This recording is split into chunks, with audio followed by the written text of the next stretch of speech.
Hello everyone and welcome back to the Great Book of Grudges. My name is Nathan and we have a new mod to showcase, something that a lot of people have been waiting for. You can already see it on screen, but for those of you wondering, this is the Rune Golem, something which has been mentioned in lore for the Dwarfs but never really seen on the tabletop, yet we're hoping for something like this in Warhammer the Old World because it kind of makes sense. But this is a gigantic construct and yeah, it brings in a nice little bit of strength to the dwarfs who desperately need it right now. It uses the base animations of the Hero Titan, which makes sense, that's a construct too. And now let's talk about some stats. So it's armored, 160 to be exact, so it can actually take quite a bit of damage. Armor piercing too, due to the gigantic blade and hammer. It can attack walls if you're trying to break your way into any sections, and it causes terror. Leadership is quite high, it's got a decent speed. Keep in mind that for dwarfs, you know, this is actually pretty good speed. Magical melee attacks, a very high amount of weapon strength. The monster itself can disintegrate, which I find kind of weird, but I've never really had its leadership go down that much, considering that, yeah, it can do a lot of damage and kind of tip the scales a little bit. It's also got access to the Rune of Hearth and Home, which means that your units will be immune to psychology in an area, and they'll also have some bonuses to their vigor reduction. So yeah, pretty good all around. Like, the dwarfs are kind of lacking a big beastie at the moment, and really, if we looked at everything that's missing, it's either going to be Shard Dragon or the Rune Golem is something that's quite large. Well, we don't know exactly because we've seen illustrations in the lore, but that's it. And the problem is that illustrations could mean anything. They could change stuff around. It could be on context. It's a weird thing that the dwarfs really didn't get a lot of new stuff over the editions. They got guns and stuff, but no big beasties. Anyway, the Rune Golem excels the most when dealing with single entities, either large targets or small. It's not so great when you're fighting against hordes, but it's still able to do a decent amount of damage, and obviously terror when you're dealing with, say for example, Skaven, humans, orcs, anything that's going to be very susceptible to terror, this is going to be really good for it. So yeah, like you can see here, it's fighting against a vampire count little army here, some Graveguard and a vampire count itself. The vampire, once you get a good hit on it, you can take out a big chunk of their HP, not so much on the Graveguard, but yeah, you can see the damage output, it's actually pretty good. So you should know more or less what to aim for, and it depends on how you use it. You can use the Rune Golem in a defensive way to hold down the line if you so want to, or just charge in if you're going with an aggressive dwarf force. It just depends on your actual playstyle. And its AoE wasn't really that bad. Now here you can see it fighting against an Exalted Great Unclean One, which really is quite durable, but you can see the damage is actually fairly good. So yeah, it's your big boy, you know, this is your big giant unit,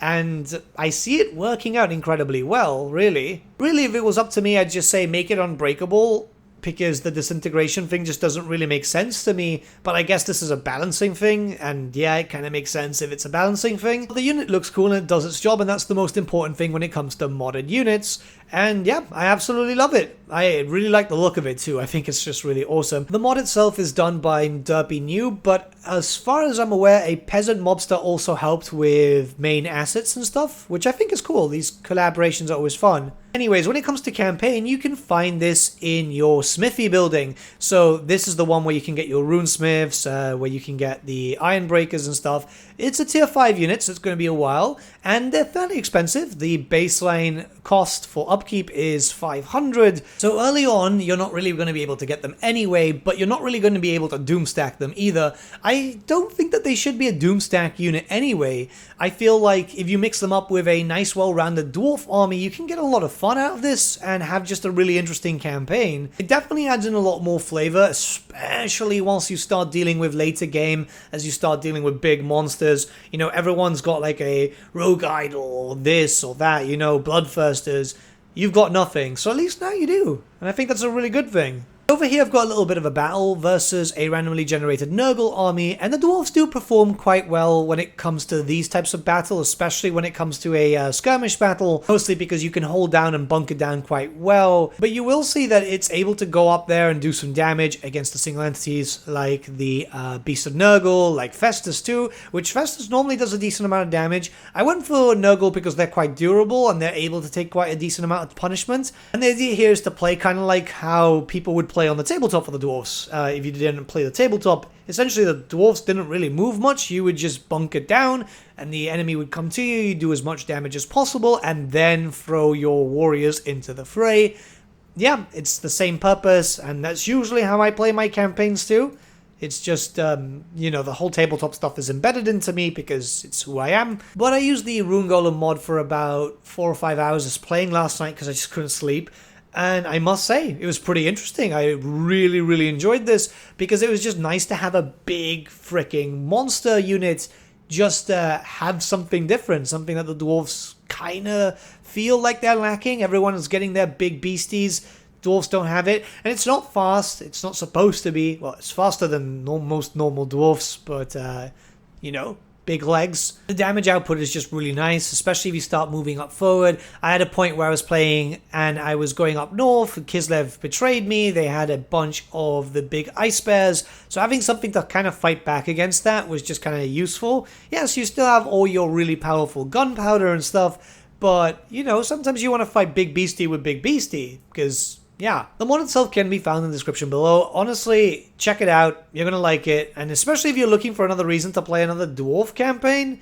I know it's not been the best time for dwarfs lately because, yeah, they've gotten a rework. Well, they've gotten two, but they're missing out on stuff. So these types of mods kind of add in a little bit more flavor and just make the campaigns a bit more enjoyable. I'll let the rest of the battle play out in case you're curious to see how it goes.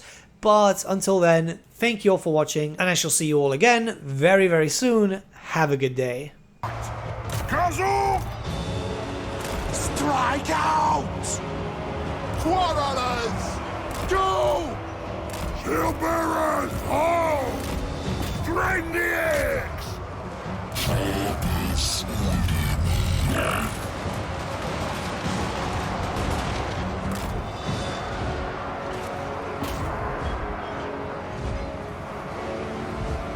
Slayers!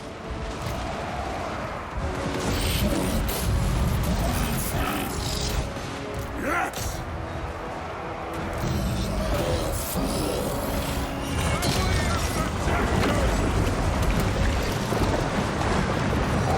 True King! Rowan! Thunderers!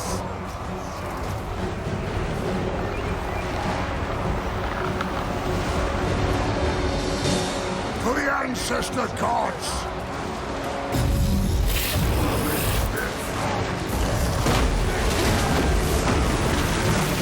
Withdraw! Slayers! Taking aim! Vengeance! Zulrika! I suppose!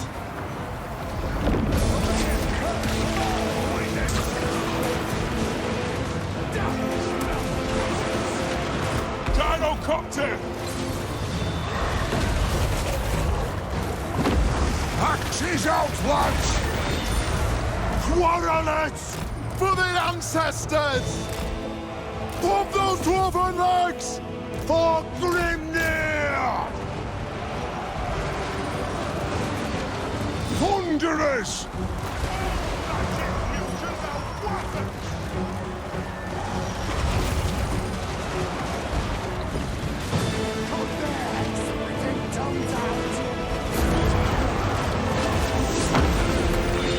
Yes, Lord!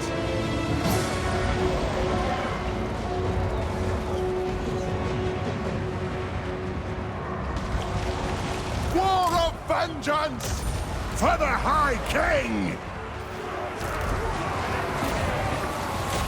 Vengeance calls! It is a reckoning! Axes out, lads! Dowie, attack!